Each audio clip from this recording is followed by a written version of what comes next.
ঠাকুরপো দেখো নি, পেছনে চলে যেতে চাইছে, ও জামা কাপড় গোছাচ্ছে। যার এখানে থাকতে এত অসুবিধে হচ্ছে তাকে বলে দিন, সে চাইলে অনায়াসেই তার নিজের মতো করে থাকতে পারে। আমি কখনো আর তাকে কিচ্ছু বলবো না।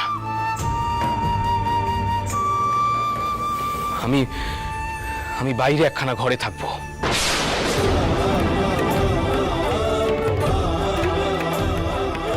আমার মুখখানাও তাকে আর দেখতে হবে না।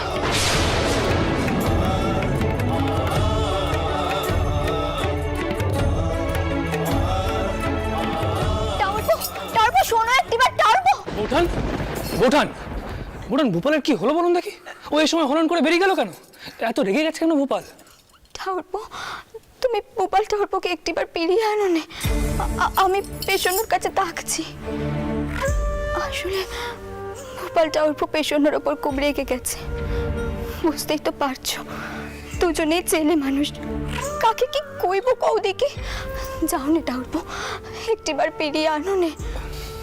বোঠান আপনি চিন্তা করবেন না, আমি দেখছি।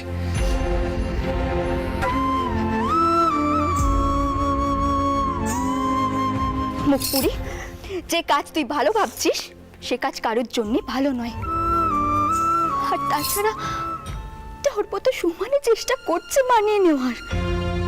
সেটাই তো আমি চাই না গো দিদি। কেন সব বকন তেনাকে আমার জন্য মানিয়ে নিতে হবে কইতে পারো? তাই এমন একখানা বউ আসবে যে তেনাকে সুখী করতে পারবে। আর আমি না চলে গেলে তা যে হবে না দিদি। এসন্ন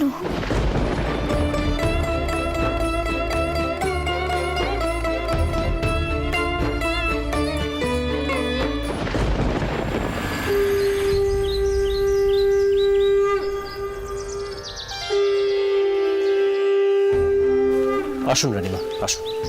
ক্ষেত্রনাথ বাবু আপনার জন্যই অপেক্ষা করছে।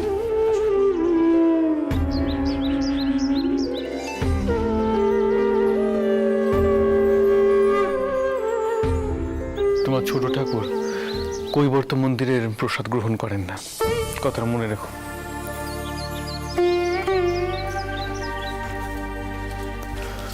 আগে রানীমা, রাধা গোবিন্দের মন্দিরে কি কি পুজো হচ্ছে, কখন আরতি হচ্ছে, কি কি ভোগ দেওয়া হচ্ছে, এই সবই আমি এই নির্ঘণ্টে লিখে দিয়েছি। আপনি যদি একটু সময় করে। আমার কি কোনো অপরাধ হয়েছে? না না, ছি ছি, আপনি এমন কেন ভাবছেন? আসলে আমরা কালীঘর নিয়ে একটু বেশি মাতামাতি করছি। আর এইদিকে যে আমার রাধা গোবিন্দর মন্দির একেবারে শূন্যি পড়ে আছে, সেখানেও যেন এমন ভাবেই জাঁকজমক হয় সেই ব্যবস্থা করতে গিয়েছি। আমার ছোট মেয়েই কথাকানা করেছিল, আর তার সঙ্গে রামকুমার বাবুর ভাইয়ের কথাও কিন্তু হয়েছে। ওই দেখো ছোট মামা, রানীমা তোমার কথাই কইছেন। কেন যে তুমি রানীমার মেয়ের কাছে অত কথা কইতে গেলে জানি না বাবু। ধুর বাবু, আমি কি জানতুম নাকি সে রানীমার মেয়ে? জানলে কইতুম নে। মতুর, আমি তো দেখলো, তুমি একবার চোখ বুলিয়ে নাও দেখি। হ্যাঁ মা, দিন। আমি কি বুঝি নে? দাদা এখানে চাকুরি করে, তুইও তো চাকুরি করতে চাস। আমি বুঝি রে, বুঝি, আমি সব বুঝি। আমি খুব হুঁশিয়ার।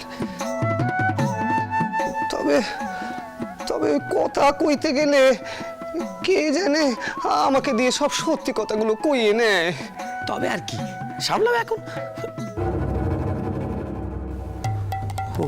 ওই দেখো ছোট মামা, ওই রানীমার মেয়ে তোমার থেকে আসতেছেন।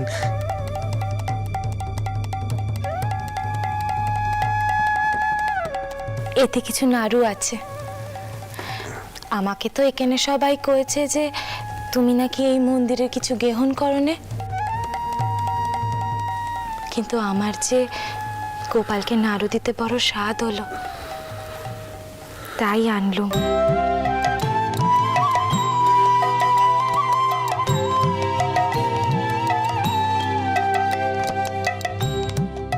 তুমি গ্রহণ করবে তো বাবা?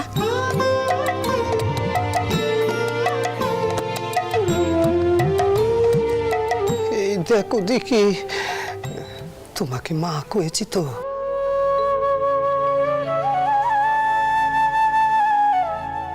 তুমি নাড়ু দিলে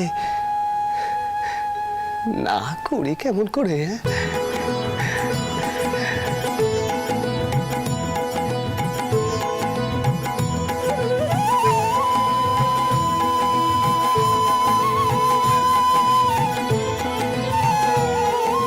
জানো তো ঠাউর, তুমি কিছু গ্রহণ করলে আমি বড় শান্তি পাই।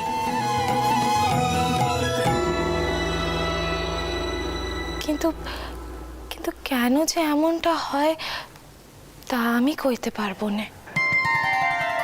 আর এমন কি কথা গো, কামার পুকুরেও সকলে এমন ধারায় কথা কইতো। আমার পেছন্ন দিদি, কামার মা, সবাই এ কথা কইতো গো, সবাই কইতো এ কথা। একখানা নাড়ু খাও নে আমার সম্মুখে, আমার দু চোখ সার্থক হোক।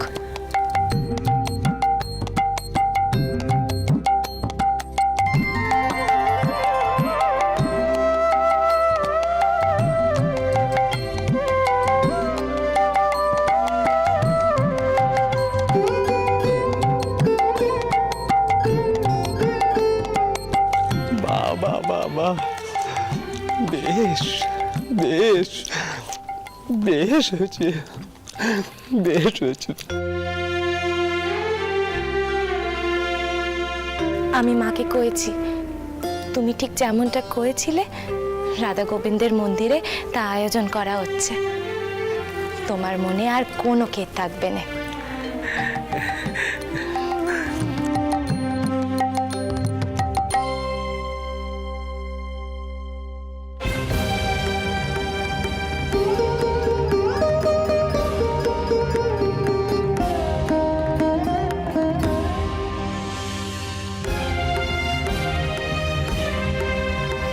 ও বাবা গো, কি করি? ওরে দে, চলে চল চল, পালাই এখান থেকে, আমাকে এখনই ধরতে আসবে।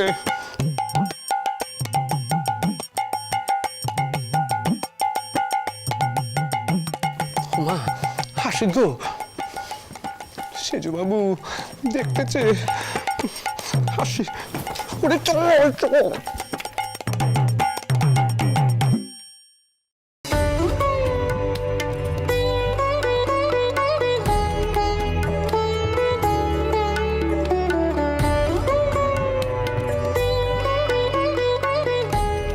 কি ব্যাপার বলো তো? ছোট ঠাকুর তোমার হাতে নাড়ু খেলেন, আশ্চর্য। কইলুম নে, উনি তো আমাকে মা বলে ডেকেছেন, তাতেই বিপদে পড়ে গেছেন। আচ্ছা, আপনি কিন্তু ওনাকে বারবার চাকুরির কথা কইবেন না, কেমন? চলো, মা ডাকছে। জানো, আমারও না ছোট ঠাকুরের সাথে কোন একটা সম্পর্কের টান আছে। কারণ উনি তো আমায় ভয় পাবার মানুষ নন। মুখের ওপর কত কড়া কথা বলেছিলেন প্রথম দেখাতেই। আপনারা কি জোর করে আটকে রাখবেন নাকি দাদাকে? এ তো আচ্ছা জুলুম, বড় লোক হলেই বুঝি এরকম জুলুম করা যায়? এরকম মানুষ আর কজন দেখা যায় বলো? আমরা রোজ মন্দিরে আরতির সময় কীর্তনের আসর বসাচ্ছি। 15 দিনে একবার অষ্টপ্রহর সংকীর্তন করা হচ্ছে। বাবা, আর রাধা গোবিন্দের শয়ান ঘর আলাদা করে হবে। ভোগে কি দেয়া হবে সে সব কথা হয়ে আছে। গড়াই ঠাকুর যে এত বড় একটা কাজ এত সহজেই করিয়ে নেবেন এ আমি কল্পনাও করতে পারিনি। চল। তা ছোট খুকি, এবার তুমি খুশি হয়েছে তো? তোমার ছোট টাওর কি দিও, সে খুশি হয়েছে কিনে? আমি তো দেখলুম তোমার সাথে তার বেশ কথাবার্তা হয়। তোমার হাতে তৈরি নাড়ুও শেখেল। শুধু আমার মন্দিরের অন্যই এখনো সে গ্রহণ করলো না। কি মল্লিক মশাই, তাই তো? না না, করবে করবে। আসলে গদাধরের নিজেরই কোনো কিছুর খেয়াল থাকে না, আবার দেখবেন কখন কিছু দেখে হয়তো সিদ্ধান্ত বদলে ফেলবে। ও একটু এইরকম। তাছাড়া রানীমা, গদাধর বাদে বাকিরা কিন্তু সবাই মন্দিরের অন্ন গ্রহণ করেছে। তাই বলি কি রানীমা, আপনি এসব নিয়ে একদম চিন্তা করবেন না, কেমন? কেন জানি না, আমি গদাই ঠাকুরকে অন্যদের মতো করে দেখতে পারি না। এমনকি মতুর যে মতুর, সেও পারেনি তাকে অন্যদের মতো করে দেখতে।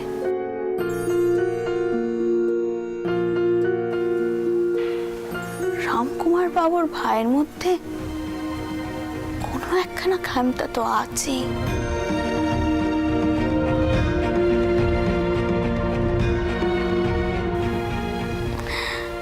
শুধু মাই জানে তিনি কবে আমাদেরকে আপন মনে করবেন।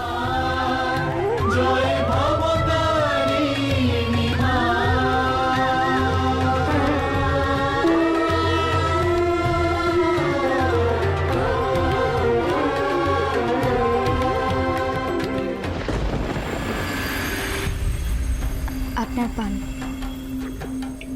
পান চাই না। শোনো, দেদমা মন্দির থেকে ফিরেছেন কিনা জানো? না, ফেরেননি। এখনো ফেরেননি।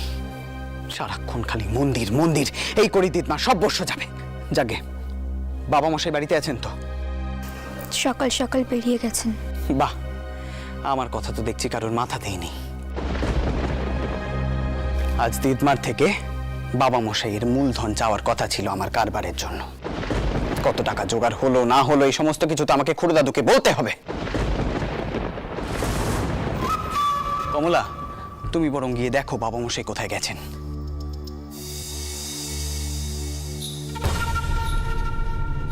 কি হলো, যাও। একখানা কথা কইব? বলো।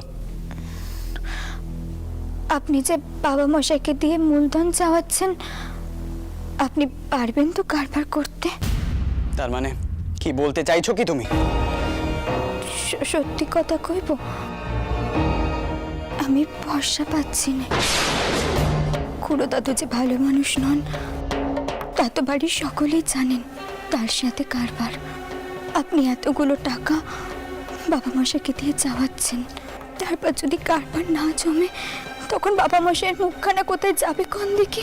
এ কথার অর্থ তুমি বলতে চাইছো আমি জীবনে কারবারে লাভ করতে পারবো না, এটাই তো? কমলা, কমলা, তুমি আমাকে ভরসা করো না। সত্যি কথা কইতে গেলে পারি না।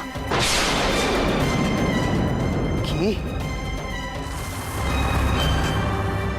আমি তো ভেবেছিলাম আমি নিজেই দিদমাকে নিষেধ করব। কমলা, বাবা মশাইয়ের একখানা মান আছে। আচ্ছা,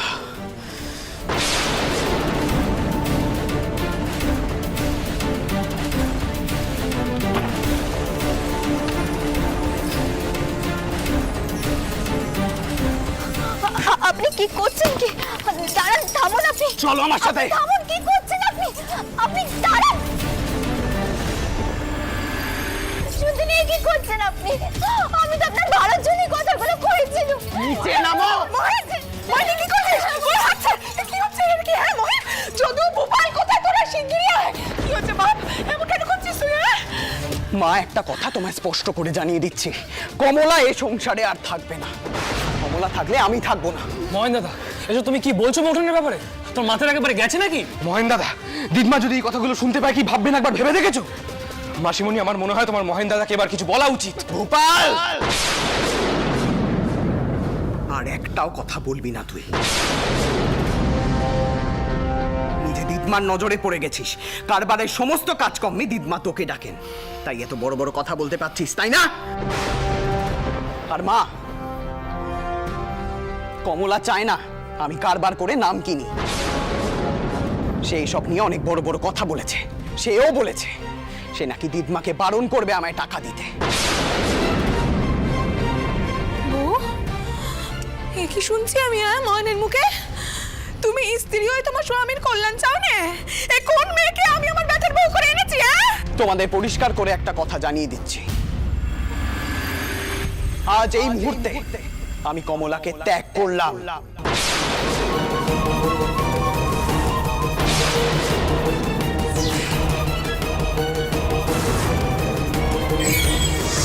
মহেন,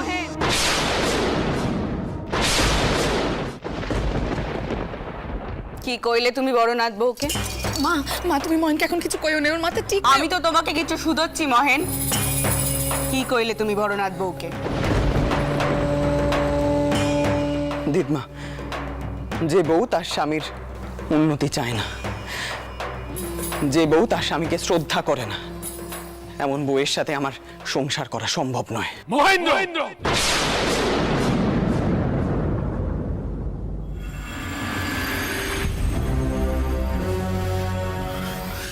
যথেষ্ট হয়েছে।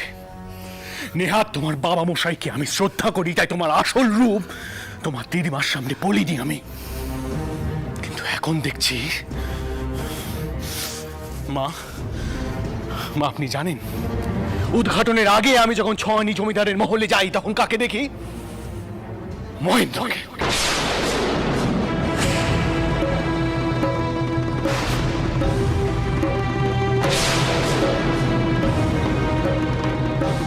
হ্যাঁ মা, মহেন্দ্রকে। আর সেই খবর দিয়েছে যে রাতের অন্ধকারে আপনি একা দক্ষিণেশ্বরে যাচ্ছিলেন।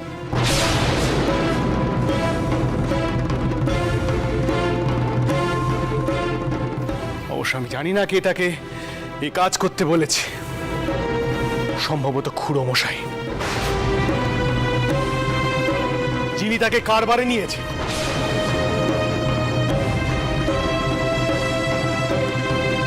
দেখেছেন মা, দেখেছেন খুড়ো মশাই আপনার বড় নাতিকে কেবল বিপদে নিয়ে যাচ্ছেন, আপনি দেখেছেন? আর সে আজ তার স্ত্রীকে ত্যাগ করছে, বাড়ির মান মর্যাদা সব ভুলে গিয়ে।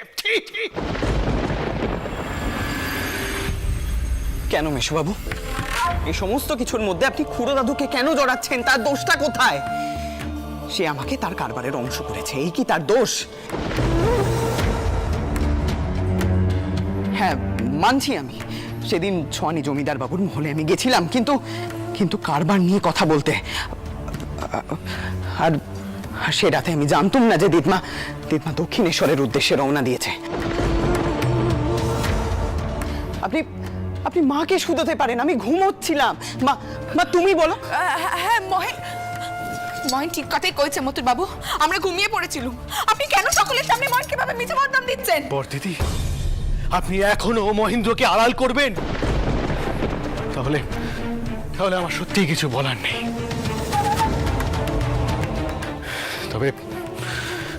তবে আমি শুধু এটুকুনি বলতে পারি, মহেন্দ্র যা করেছে যদি তা না হয়ে থাকে তাহলে মা, আপনার মহেন্দ্রকে আরো বেশি সাবধান করা উচিত।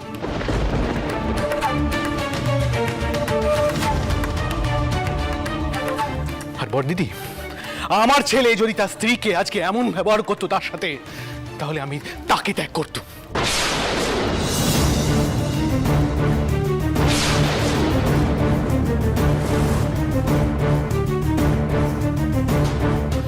বৌমাকে নয়।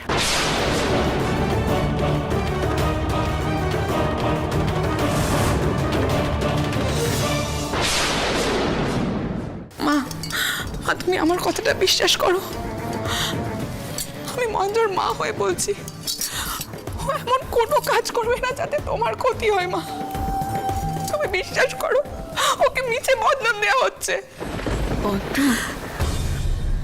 সামান্য কটা দেখার জন্য মহেন বড়নাথ বউকে ত্যাগ করতে চাইছে।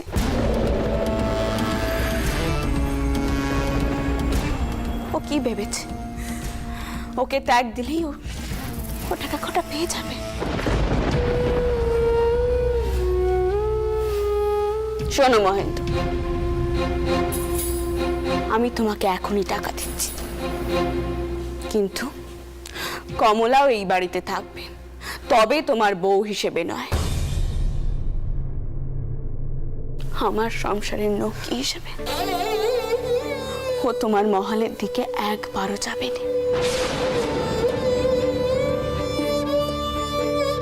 তোমাকেও আমি 1 মাস সময় দিচ্ছি, আর তার মধ্যে তোমাকে দেখেই দিতে হবে যে তুমি তারপরে টাকা না গিয়ে নিজের উন্নতি করার চেষ্টা করছো। আর তা যদি না হয় তাহলে এই কারবার, সম্পত্তি সবকিছু থেকে তোমাকে আমি বঞ্চিত করব। দিদমা, হ্যাঁ মহেন্দ্র, হ্যাঁ, আমি তোমাকে ত্যাগ